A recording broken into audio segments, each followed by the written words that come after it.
띠띠 빵빵. 안녕하세요, 코인드라이버 이진환 전문가입니다. 현재 시간 3월 15일 23년도 4시 53분입니다.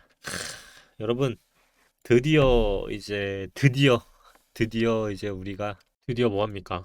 드디어 마스크를 벗습니다. 드디어 마스크 벗는다. 마스크 벗는다. 대중교통하고 마스크 착용 의무가 20일 날 해제됩니다. 이제 5일 정도 남았고요. 의료기관 등은 유지를 좀 하는데 그래도 2년 5개월 만에 의무 해제됩니다. 마트뿐만 아니라 약국 그리고 혼잡한 대중교통에서는 착용을 적극 권고를 하지만 강제되지는 않고요. 풀리긴 했었죠. 근데 이제 아직까지 쓰시는 분들도 있었고요. 대중교통에서는 또 쓰는 게 의무였기 때문에 좀 안 쓰고 다녔는데요. 드디어 이제 풀립니다. 버스, 지하철, 택시, 대중교통 내에서 마스크 착용 20일 해제되고요. 근데 뭐 이렇게 하더라도요. 쓰시고 계실 분은 또 쓰실 거고요. 아마 댓글에도 쓰실 분들 많을 겁니다. 쓰실 분들 한번 댓글 달아보세요. 아, 많습니다. 저도 못 쓸 것 같은데요. 그래도 사실 이제 완전히 이제 풀린다는 거. 이게 얼마 만일 것 같으세요? 야, 2020년 이후로요. 2년 5개월 만이라고 합니다. 이 보시면 2년 5개월. 와, 진짜 길었네요. 지난해 5월과 9월 실내 마스크 그리고 지난 1월에 실내 마스크 의무가 순차적으로 해제가 됐는데 그래도 실외 그리고 이제 실내 이제 최종 단계인 대중교통까지 많이 풀리게 됐습니다. 그럼에도 불구하고 아마 일상적으로 다 벗는 날이 오기까지는 그래도 최소한 몇 년은 걸릴 것 같은데요. 그래도 이제는 풀려갑니다. 드디어 끝이 보입니다, 여러분. 끝이 보입니다. 그러면서도 우리한테 또 보이는 게 있습니다. 바로 비트코인의 희망입니다. 저도 오늘 그래서 신났고요. 왜 신났습니까? 왜 신났겠어요? 비트코인 자, 잘 보세요. 비트코인 여기까지 갔을 때 구독자 추이 어떻게 됐습니까? 우리 여러분 구독자 추이 아시죠? 구독자 여기까지 구독자 이렇게 올라가고 있었습니다. 여기 떨어지고서부터 야, 너 6월까지 버틴다며 하면서 구독자 이렇게 슉 떨어졌거든요. 근데 텔레그램에서 나는 아직까지 관점을 유지한다 하니까 구독자 다시 돌아왔습니다. 이 300명 저 다 기억했습니다. 지금 엑셀에다 다시 정리해 놨고요. 이 엑셀에다가 저장한 300명 있죠. 아이디들 하나하나 다 기억하고 있으니까요. 조심하십시오. 구독을 취소했다가 다시 눌렀다 하는 이 300명. 내가 봤을 때는 이분들은 적입니다. 안티팬. 안티팬. 안티팬 300명. 아니, 팬이 아니고 팬. 안티팬. 하여튼 이 적 안티팬 제가 잘 기억하고 있고요. 아, 그나마 이제 제가 그래도 관점이 2월하고 3월에 그래도 관점이 정말 적나라하게 잘 맞아서 너무 기분 좋은 것 같습니다. 그래서 첫 번째 마스크. 그리고 두 번째 예측했던 대로 잘 흘러가고 있다. 그래서 제가 여기를 뚫렸을 때는 50% 손절하고 다시 내려왔을 때 분할 매수를 하는 전략으로 가는 게 전략적으로 좋다라고 말씀을 드렸는데요. 알트는 그럼에도 불구하고 계속적으로 분할 매수를 하면 좋을 것 같다 말씀을 드렸습니다. 그리고서 이제 또 지수가 생각보다 낮게 나왔기 때문에 또 반등하는 여력도 있었고요. 우리가 잘 알고 있는 SB 사태가 잘 마무리가 됐습니다. 일단 바이든이 적극적으로 개입을 함으로써 전액 보장을 해줌으로써 또 이제 반등을 하게 됐는데요. 야, 전액 다 반납하고 올라가게 됐습니다. 이제 오늘 얘기는요, 이 얘기입니다. 마스크 얘기 아니고요. 이렇게 영상 마무리하면 제가 안 좋기 때문에 그래서 일단은 시장 반등했다. 그리고 6월까지 버틴다는 관점 유효하고 이제부터 어떻게 대응해야 할지 그리고 그 전에 와 정말 닮아야 하는 사람이 있다. 워렌 버핏. 이번에요. 워렌 버핏이 진짜 기가 막혔습니다.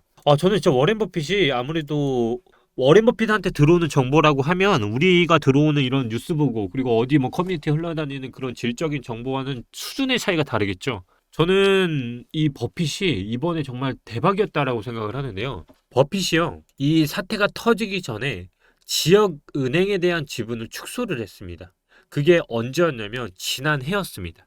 그 중에서도 US 밴쿠버 등의 자산을 대부분 정리를 했고요. 근데 이 주식이 워렌 버핏이 10년 이상 보유한 주식이었거든요. 워렌 버핏 하면은 장기 보유를 잘하는 걸로 굉장히 유명한데요. 반대로 뱅크 오브 아메리카에 대한 대형 은행에 대한 주식은 그대로 보유를 했었습니다. 근데 이거를 잘 살펴보면요. SBB 사태로 인해서 은행주들이 대폭 타격을 입었는데 이 와중에도 버핏은 미리 대비해서 큰 화를 면했다는 게 중점 포인트인 거죠. 결국 이거를 돌이켜보면 버핏은 지역은행에 대한 지분을 축소했고 대형 은행에 대한 것들은 유지를 함으로써 미리 정보를 알지 않았냐라는 말이 돌 정도로 굉장히 포트폴리오를 잘 관리를 했다는 걸 볼 수 있습니다. 또한 반도체 지원법이 발표되기 전에는 TSMC를 정리했던 것도 알려졌다시피 이러한 것들을 보면 버핏은 어떤 순간에 지분을 줄이는 포인트가 나오면 그 후에는 관련 섹터가 어떤 신호가 항상 나오고 있습니다. 결국 이러한 것으로 볼 때 워렌 버핏이 하는 행동을 우리는 앞으로 좀 다뤄볼 필요가 있다는 거죠.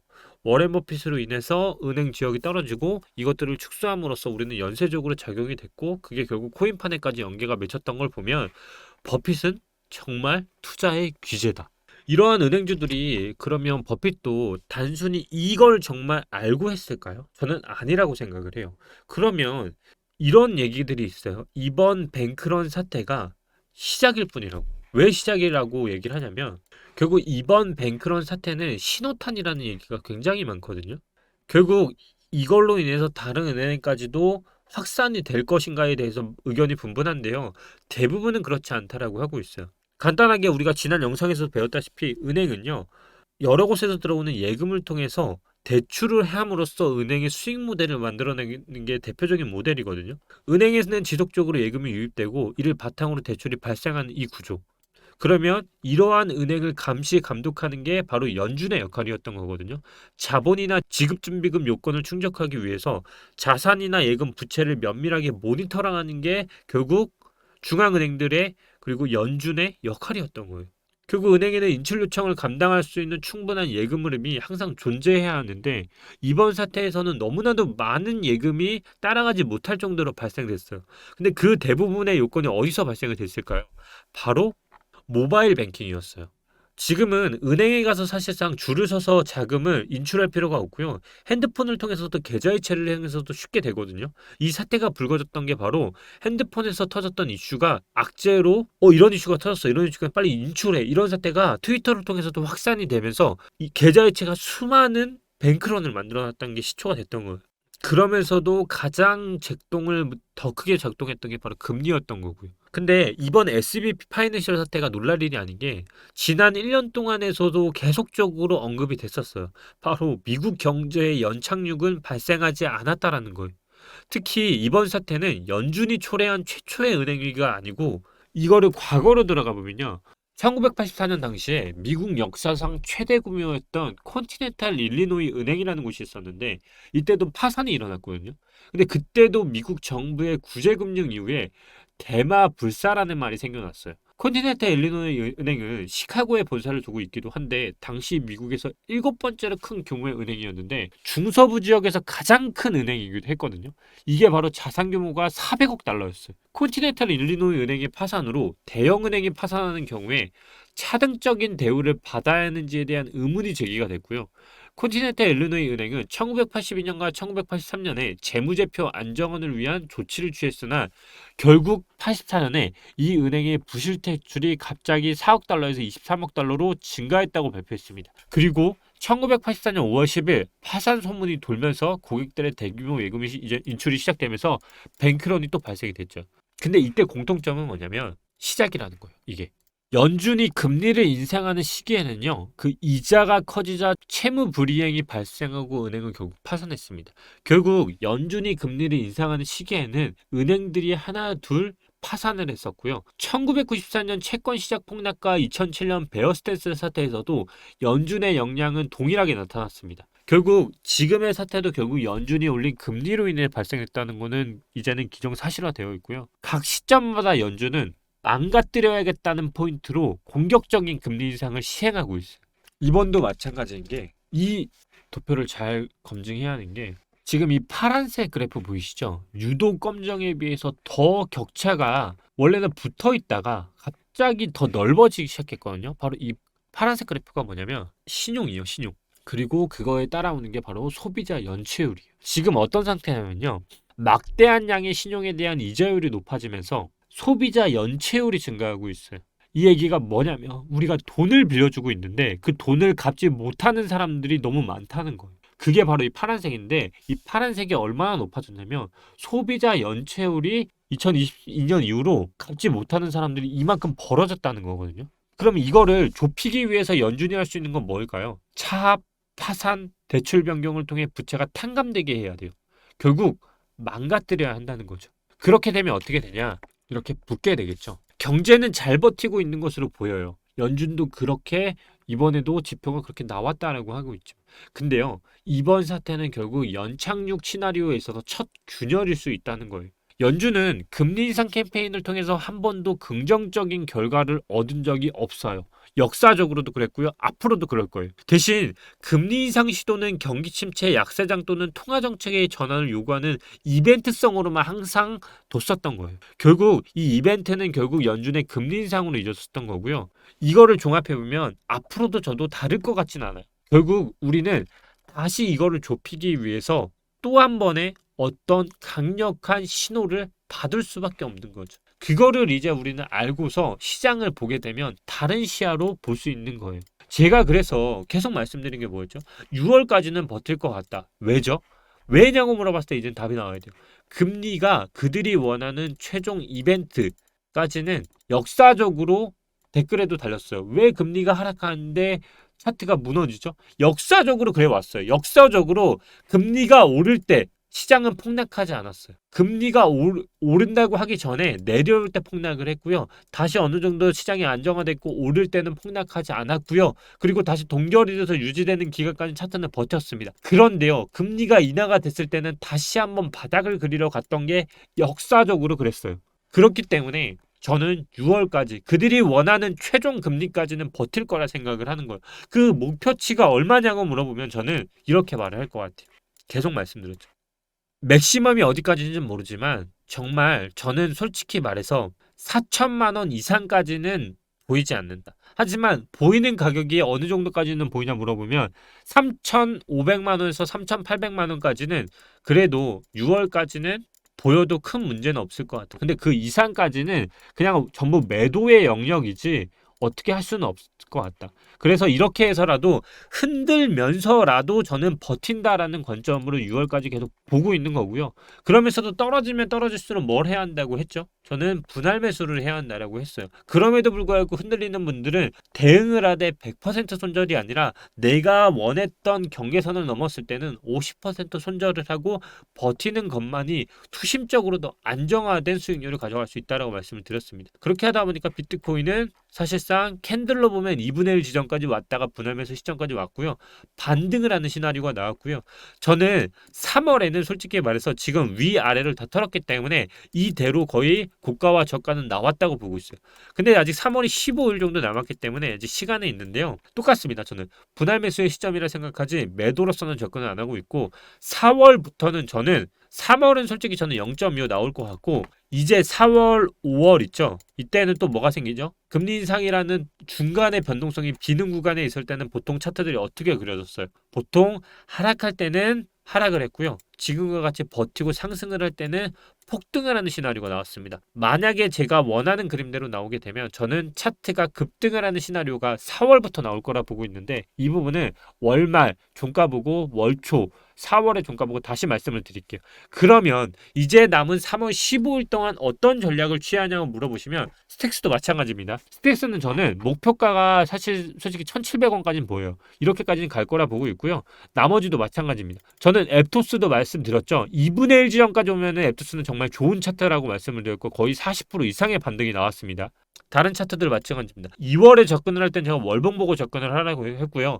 3월에는 분할 매수 접근을 말씀드렸고 이제 3월 중순 시점에 제가 노려야 하는 차트에 대해서 말씀을 드리면 이제부터 주봉 보고 들어가시면 됩니다. 어떻게 들어가냐? 주봉이 지금 양봉으로 이렇게 끝나면 다음 주 주봉의 2분의 1 지점 있죠. 여기서 여기까지는 분할 매수를 하더라도 내 시드에 최소한 30%에서 40%까지는 매수를 하고요. 그 다음 중간보다 밑으로 내렸을 때는 20%를 추가로 매수하고 60%의 비중으로만 이제부터는 매매를 컨트롤하는 거예요.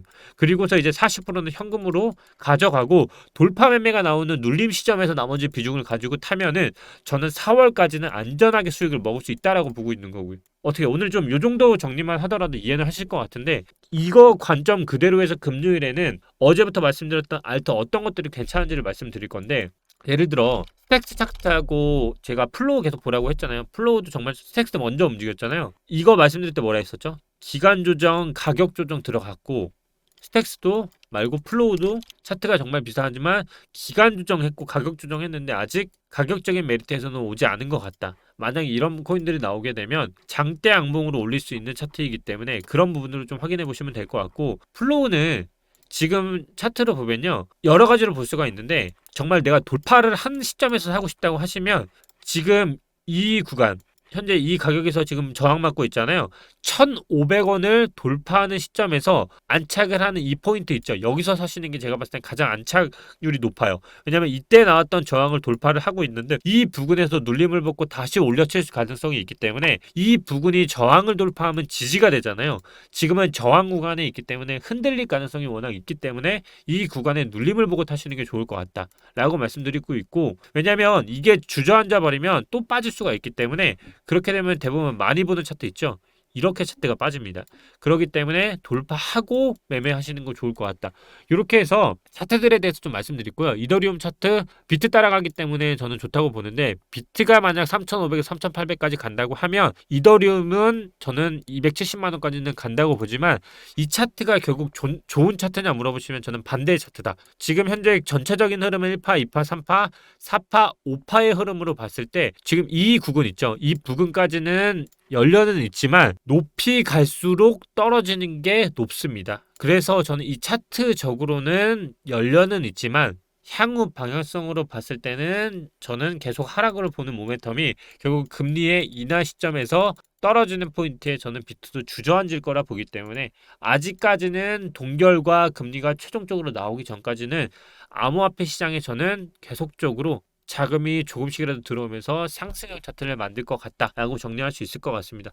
오랜만에 A부터 그래도 Z까지 좀 정리하면서 차트적으로도 마무리를 잘한 것 같습니다. 오늘 영상 도움 되셨다면 구독, 좋아요 부탁드리고요. 텔레그램 못 들어오신 분들은 하단 링크 통해서 텔레그램 입장하시면 좋을 것 같습니다. 지금은 현물과 선물을 지속적으로 같이 해야 하는 타임이라고 말씀을 드립니다. 소통망 입장 못하신 분들은 소통망 계속 입장하시고요. 구독, 좋아요 부탁드리겠습니다. 오늘도 감사합니다. 이진환 전문가였습니다.